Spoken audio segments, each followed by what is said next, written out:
So again, welcome everybody. And I think we're going to be adding a few people here along the way. But first of all, I'm going to introduce to you Dr. Wiebe Boer, who is the president. And we'll still say, do you consider yourself the new president of Calvin University at Wiebe, or is it becoming? I get at least a year, I think, and then yeah. We'll give you a honeymoon for a year, right? There you go. Well, welcome, Wiebe. We're glad you're here, and thank you. And we'll have you introduce the others, and we'll go on to Dr. Toly's presentation. Thank you. All right. Thank you so much, Pastor Steenwyk, for inviting us here. So on with me from Calvin. Well, there's other people from Calvin on, but like from the administration that's kind of presenting today is Noah Toly, who's our provost. And for those who don't know what a provost is, it's the VP of everything related to academics. And Noah joined us here at Calvin from Wheaton College about 2 years ago. And then also on the call is Greg Elzinga. Greg is the VP of advancement. And advancement is basically like everything related to external relations, with alumni, with donors, churches, everything. So that's why he's on this as well. And so I will just give a brief intro, and then Noah will give a presentation that we've given in other forums as well. About how Calvin University has responded to some of the Synod decisions and how we're going through that process. But just before I sort of hand over to him, I did want to just make a note. My understanding is that most of the people on this call are related to the Christian Reformed Church, whether you're pastors and so on. And I just wanted to, it's a great opportunity to engage with all of you. And one of the pillars of my first year, and this will continue, is just to reconnect Calvin very closely with the denomination. I like to say, I'm a Christian Reformed missionary kid. I was born in Nigeria. It's hard to out CRC me. Grew up on the mission field. Even the doctor that delivered me was a CRC missionary. I went even, catechism on the mission field, on and on and on. And so for me, it's very important. Calvin and the CRC are for me are very intertwined and have just been part of my life since birth.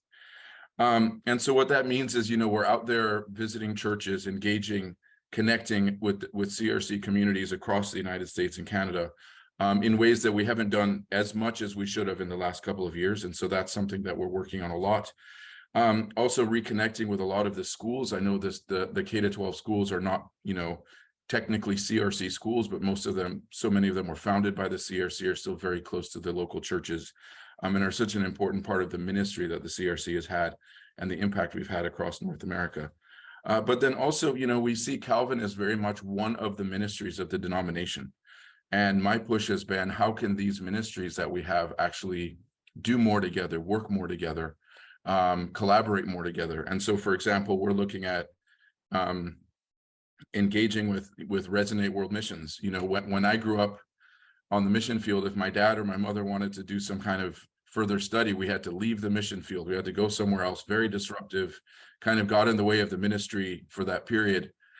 So what if our university global campus could instead deliver that, further education that our missionaries need online?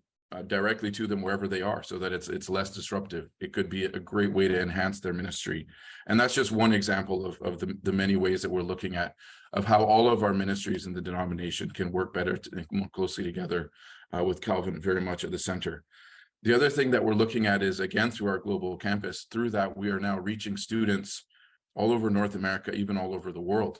And so sometimes I talk about, look, we have 1,000 churches in our denomination. What if those 1,000 churches were 1,000 campuses for Calvin University, and they could be learning centers for our global campus across North America? It could be incredibly impactful, a great way to enhance our ministry impact and so on. So just to say, we are I'm very determined to just leverage what we have in the CRC and the importance that is to Calvin's DNA, and just make sure that is emphasized. Calvin has students from 55 countries around the world. So I would also argue that we're probably one of the most important mission fields of the denomination as well. So many ways that I think Calvin enriches the denomination and the denomination enriches us. And so again, just thank you all for being on here and for taking the time and for inviting us to speak with you today. So now I'm going to hand over to Noah. to take us through the next part of this. So thanks, Noah. Great. Thank you, Wiebe. I'm going to try to pull up our presentation here. And somebody should let me know if they can see it. You got it? Okay, terrific. Well, thanks to Wiebe for the introduction, and thanks to Chad and others for the invitation to be here. And I really appreciate all the work that's gone into making this webinar a possibility. I know it takes a lot of support to pull off events like this. I want to build on a couple things that Wiebe said before I began. One of them is that he's right, nobody knows what a provost does, so that takes a little bit of explaining. My son, who's a freshman at Calvin, likes to remind me of that all the time. And the second is that when I came to Calvin, Wiebe mentioned that I joined from Wheaton, or Chad did. I came in part because of Calvin's relationship with the denomination, which I think is and should be made into a strength. I appreciate what that means to a university, and I'm glad that we're in covenantal ecclesiastical partnership with the denomination, and means a lot of collaboration needs to happen in everything that we do. I'm sharing with you today the same presentation that we made, almost the same presentation that we made to employees in November, and also to the Council of Christian Colleges and Universities, the CCCU. You may know the CCCU. It's about 150 different colleges and universities around North America, and then some international partners. They also wanted to know more about what had unfolded between June and November, and we gave them a presentation that was targeted to presidents, provosts, chaplains, ended up including a lot of other folks too who wanted to learn. Because this presentation, though, has been built for multiple audiences, you'll note that it's not organized around church polity. It doesn't begin with questions of church polity. That's not the major thread throughout. We touch on them, but it doesn't begin with them. It's not the thread that organizes them. Yet we're happy to answer questions at the intersection of church polity and the things that we present. I don't want you to think that we're trying to avoid that conversation. It's just that the slide deck isn't built around it. So let me advance the slide here. All right. So we're going to begin with a bit about Calvin. I know that many of you are familiar with Calvin, but some of these details may not be familiar to you. Calvin was founded in 1876 by the denomination. That means we're coming up on our 150th anniversary. We actually invite all of you to come and celebrate with us when the time comes in just a couple years. We currently have 2,675 degree-seeking undergraduate students on this campus and 381 students in Calvin's global campus programs. Those are not traditional residential undergraduate students. They may be at Hanlon Correctional Facility and Calvin Prison Initiative. They may be our Ready for Life students, students with intellectual disabilities who have a residential experience here. They may be graduate students. We're growing, that's a growth edge for us. We're growing that number all the time. We're a liberal arts university with a rich array of professional and non-professional fields, coupled with outstanding co-curricular opportunities. Our mission is to equip students to think deeply, act justly, and live wholeheartedly as Christ's agents of renewal in the world. And we have an ongoing relationship with the CRCNA. Only Synod can change our bylaws. Our articles of incorporation reflect the purpose for which Synod actually incorporated the university, established the university, which was to deliver courses entirely in accord with Reformed theology. And Synod appoints our board of trustees. Those are parts of our ongoing relationship. But Wiebe talked about some of the ways in which we're trying to strengthen other operational aspects of that relationship, and that includes working with the agencies of the denomination to fulfill our mission and theirs. Christian faith at Calvin plays a major role in everything that we do. It should come as no surprise that it's systemically important. We have here a couple pictures. One's from chapel on your left. The chapel meets 5 times a day. It's optional, but it's vibrant. One reflects an opportunity students have to serve the students that they're living near in their dorms, the Barnabas group. And another reflects the Bible studies that we frequently sponsor. Last semester, Pastor Mary Hulst and I co-led a Bible study on the Gospel of Mark as she preached through it. And we had staff members join us for that. But it's also reflected in our curriculum, our general education curriculum, the Calvin Core, our other courses where faculty do absolutely outstanding work with integration of faith and learning. Select centers and institutes feature integration of faith and learning. These are just some of them. We have 11 centers and institutes, or 12, depending on how you're counting. And these are some that put the Christian mission of the university at the center of all that they're doing in their public-facing work and their integrative work. And finally, Christian faith is reflected in employee expectations and in our faculty's expectation of confessional commitment or confessional subscription. All of our full-time tenure track and 5-year renewable faculty must affirm the covenant for faculty members. The covenant for faculty members resembles almost word for word the covenant for office bearers with which you're all familiar. There are only some minor changes in the last paragraph to reflect accountability not to the church council in this case, but accountability to the board of trustees. We also have faculty development programming that helps them to grow in this area.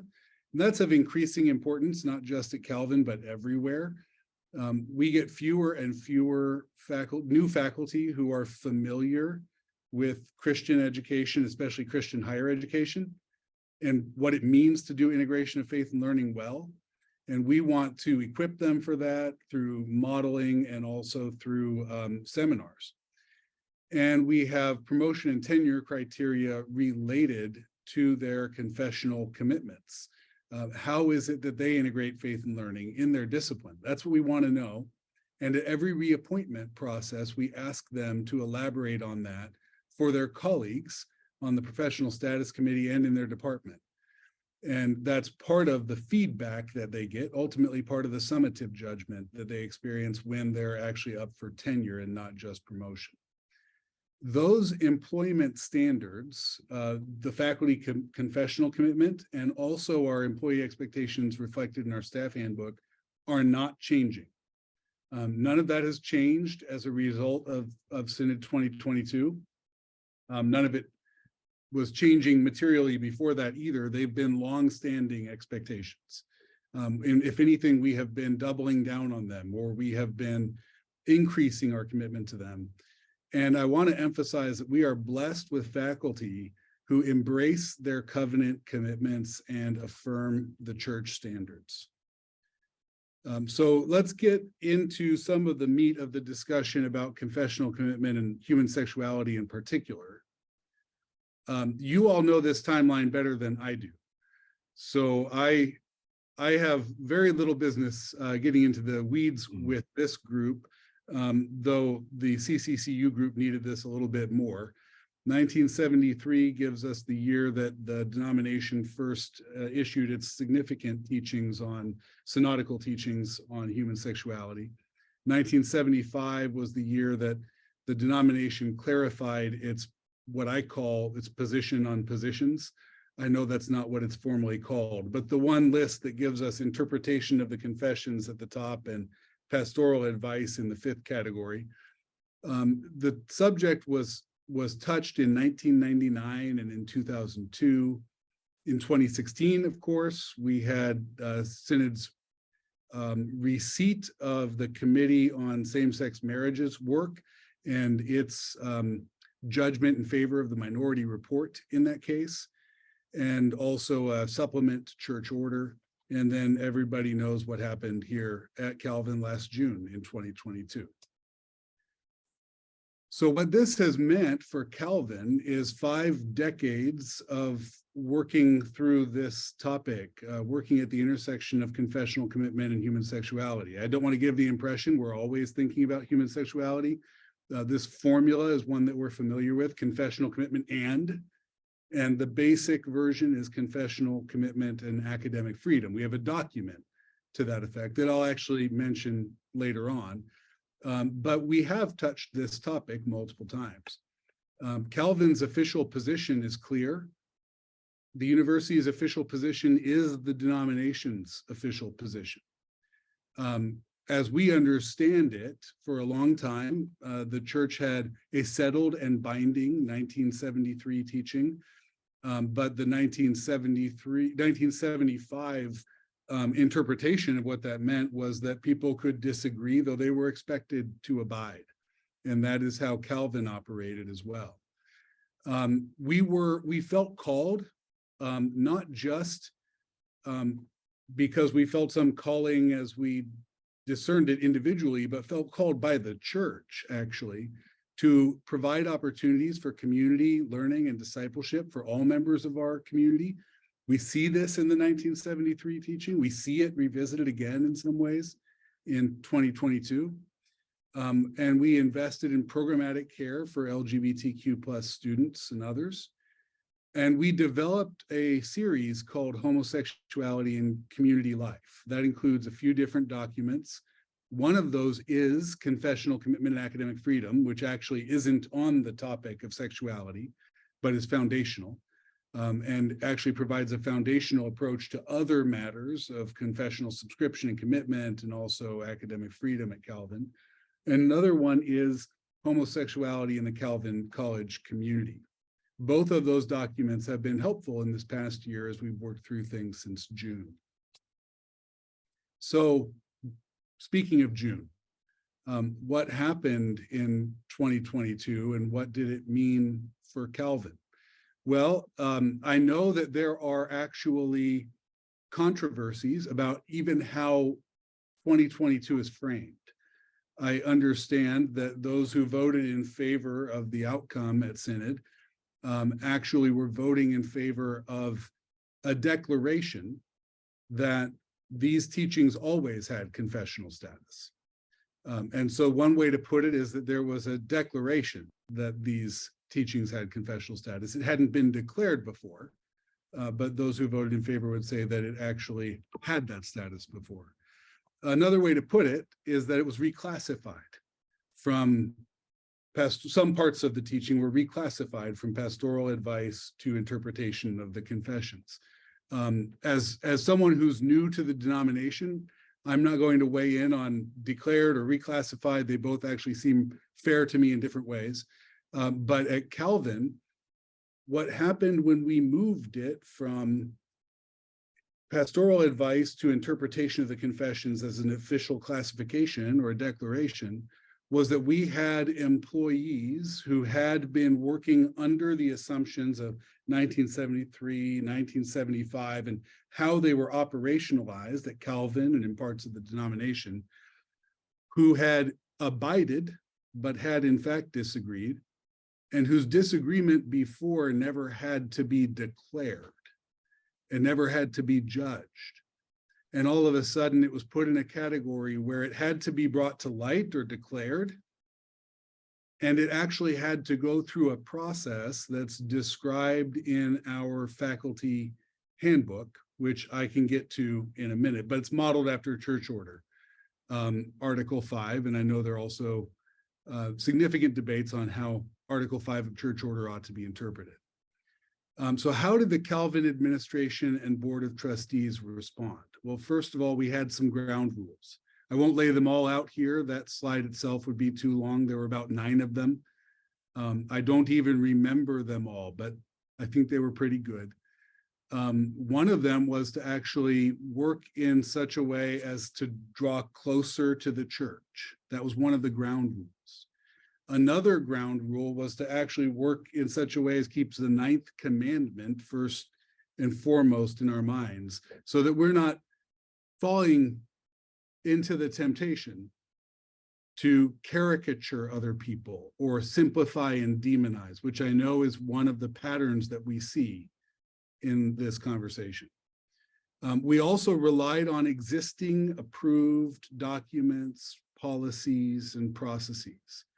We were blessed with a number of existing approved documents, policies, and processes that had what I will call vertical alignment. And by vertical alignment, what I mean is from our faculty senate to our cabinet and board of trustees, all the way to synod in some cases. So one example of that is our faculty handbook.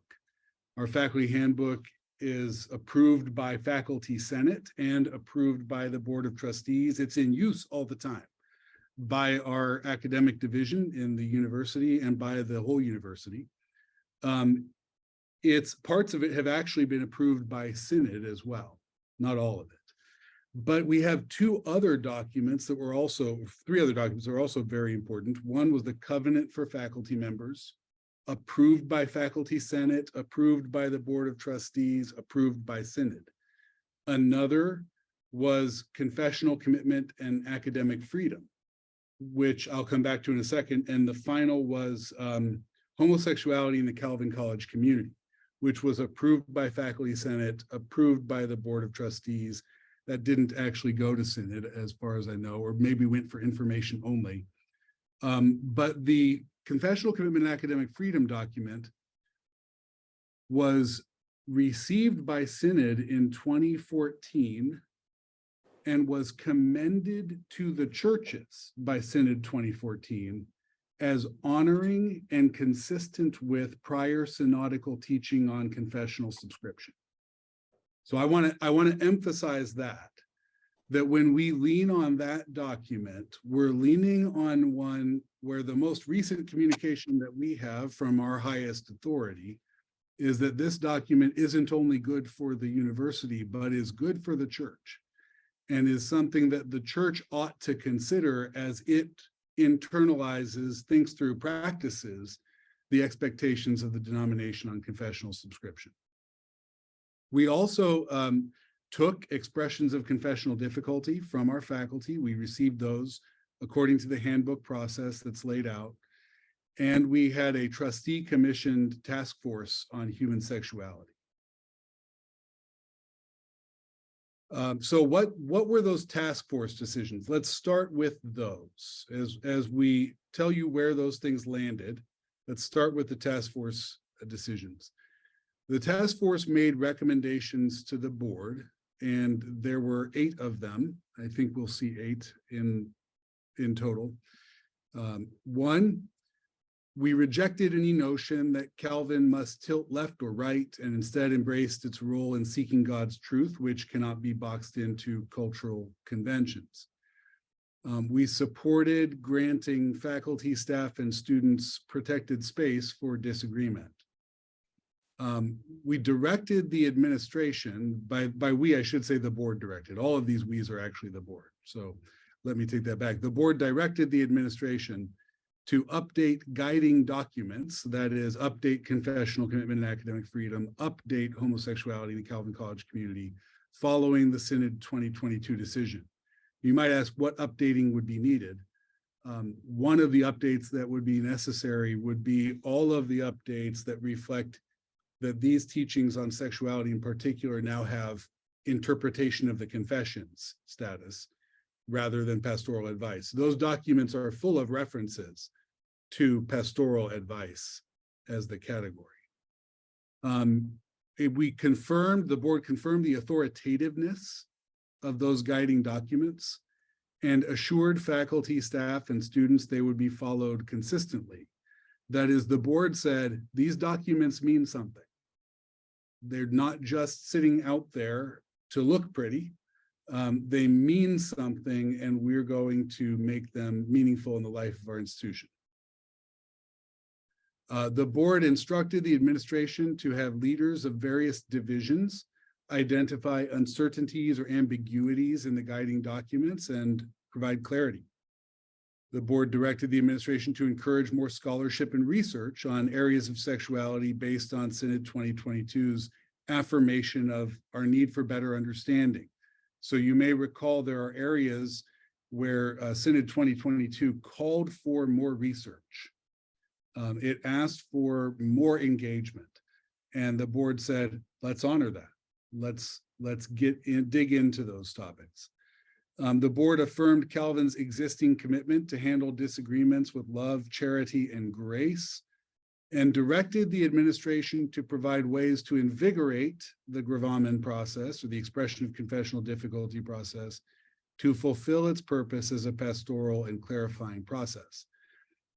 Which is to say that the board liked that we were honoring what was in our faculty handbook about these expressions of confessional difficulty, and wanted us to walk people through the process when they have difficulties with the confessions, with the church standards, or with synodical teachings, so that we can reinvigorate this process. They wanted more rather than less of this bringing to light difficulties rather than not bringing them to light.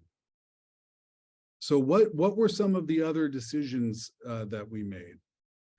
Well, or what were some of the other frameworks? Who we are amid disagreement. We are close partners with the church. This was one of the guiding principles for us. The genius of "and" was important to us. I should give Wiebe credit for that. I know he borrowed it from another author, but he included it in his inauguration speech in October, and we included it here. And that includes confessional commitment and academic freedom. Synod affirms biblical sexual ethics as well as pastoral care for all, and academic research enhancing understanding of sexuality. That's a real genius of "and" move. And there's we can have a belonging, engagement, and collaboration that don't depend on thoroughgoing agreement and don't depend on ignoring or eliminating the rules. So there is a temptation on the one hand for people who don't thoroughly agree to burn the place down, not Calvin, but any place. This is a problem in our world. So to burn the place down, or just leave, or say forget it, or take their ball and go home. And there's also a temptation for people to cancel folks, or there's a temptation for people to eliminate or ignore rules as the way to solve disagreement. And all of those ways seem like bad ways to handle this. So what are we doing then, and what does it mean? Well, coming out of our expression of confessional difficulty process, which again, I'm happy to answer questions about later if you want to know how that works in Calvin's faculty handbook, because it is much more specific than church order is, and our handbook is binding. We are clarifying, strengthening, and reinforcing the authority of existing positions and policies. We are applying our policies consistently. We're updating guiding documents and policies to reflect the Synod 2022 decision, as I mentioned a few minutes ago. Faculty who participated in the process for expressions of confessional difficulty are invited to remain as long as they adhere to Calvin's policies. And the decision is not universal. That is, it was not an omnibus decision. It was not a decision that was sort of class action where anyone can join the class. There's one person who goes through and anyone can join the class.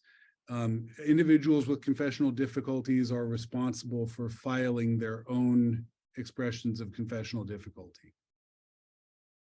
Practically speaking, and I know this is where the rubber meets the road, and this is what some people are very interested in. But what are the guidelines that Calvin University has established?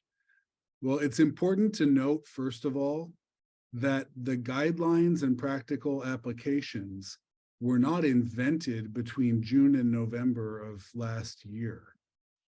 The guidelines were found in all of our existing guiding documents. They may have been summarized, last year between June and November. We may have done a lot of work to figure out how to put them concisely and into categories, but we found them in our covenant for faculty members, our handbook for teaching faculty, our staff handbook, confessional commitment, academic freedom, and homosexuality in the Calvin College community, all of which gave guidance about how all faculty should respond, but including faculty who may disagree. And this gets to the second bullet point here. The requirements apply equally to all faculty, including those with approved gravamina. That is, some people received memos in December if they walk through this, in November, if they walk through this process, they received a memo at the end of it with these guidelines in it. But these guidelines weren't invented then, and they weren't invented for those people. All these guidelines apply to me. All these guidelines apply to everybody here at Calvin who's working in one of those faculty roles. Most requirements actually apply to all employees, not even strictly faculty. Our approach to maintaining confessional integrity is not changing, but we're bringing clarity to both the guidelines and the process. And while some areas have clear do's and don'ts, others have a uniform discernment process. And you can appreciate why that would be. You can't actually anticipate every single concrete instance of some challenge, some boundary, but you can actually create a discernment process that helps you respond rightly when those moments come. Continuing with the overview, it's important to note that no individual faculty member or administrator can issue presumptive assurance that something is fine or something is not fine, right? It's that process that will matter. If somebody must actually consult with their dean, provost, president, they'll need to have the conversation about their teaching, their research, their personal conduct that's expected in the process, rather than the dean or the provost or the president being able to tell them in advance, oh yes, that's fine, or yes, or no, that's not fine. We need to have a discussion. And no one person makes the decision. The Board of Trustees makes final decisions in any case that rises through our professional status committee. And non-compliance can result in a range of discipline from written reprimand to dismissal or non-reappointment. Specifically with regard to teaching, faculty with approved gravamina do not have to pretend to agree. We didn't want to require people to dissemble or be deceitful, but they must not teach, advocate, guide, or counsel against the official position of the church. It is appropriate for faculty to examine a range of views in class, not just on this issue, but on many. And when doing so, they should be certain to present the church's view and ensure that every view is presented accurately, respectfully, and charitably. They should refrain from advocating positions or encouraging behaviors that are inconsistent with the CRCNA position. And both of those are important points, advocating positions and encouraging behaviors. And they should be mindful of faculty-student power dynamics, ensuring that their expression of personal belief is not taken as pressure to adopt or articulate a belief. With regard to scholarship, faculty should exercise freedom of inquiry around questions about human sexuality, and that is in large part so that they can actually do the work that Synod called for last summer to do additional research on some of these topics. Faculty teaching and conducting scholarship on questions of sexuality in particular should review confessional commitment and academic freedom and homosexuality in the Calvin College community very carefully and adhere to all expectations. That is, these documents exist in order to be read and in order to shape our work together, and they should be reviewed and known well. And we approach questions in a spirit of trust and unity.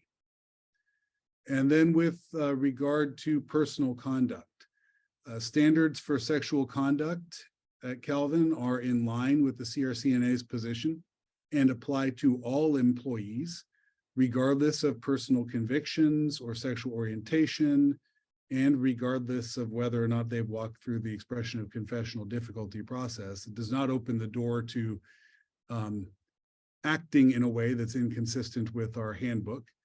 No sex is allowed outside of marriage between a man and a woman as defined by the CRCNA. That is, our handbook prohibits sexual relations outside that context.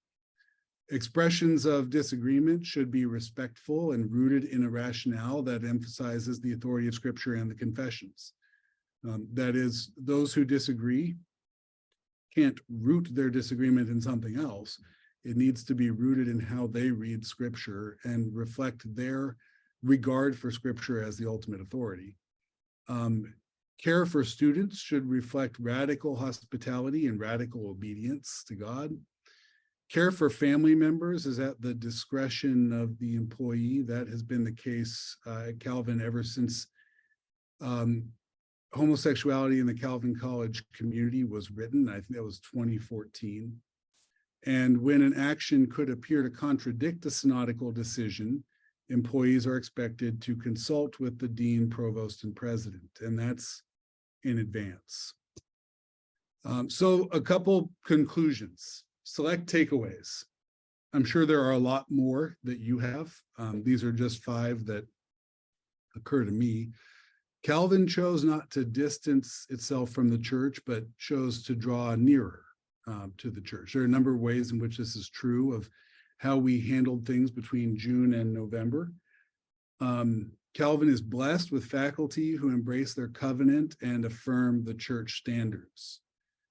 Calvin is not changing its standards for employment, but is strengthening hiring, onboarding, etc. In fact, one of the adjustments that we made is that we now expect faculty candidates to affirm the standards before they can be hired, rather than inviting people to join us as faculty members and then asking them in the middle or at the end of their first year if they can affirm the standards. So we now have those conversations with faculty candidates up front. Faculty must honor the position of the denomination and the university. They cannot teach, advocate, guide, or counsel contrary to it. And Calvin's process sheds light on disagreement and practices covenantal partnership and submission. Further note on confessional subscription. This is the only slide that I added for this particular presentation. It appears to me as a new observer of things CRCNA that Synod 2023 will wrestle with expectations related to confessional subscription this summer. And one of the ways to put it is that I think a number of overtures are coming or have come that would push the denomination a little further in the direction of what some might call strict subscription.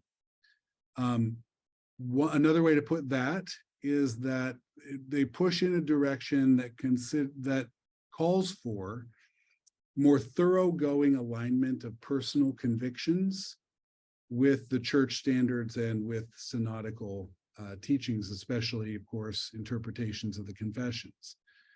One of the things that I would want to call attention to is our document, Confessional Commitment and Academic Freedom, which lays out a number of approaches to confessional subscription that I know would be familiar to those in the room.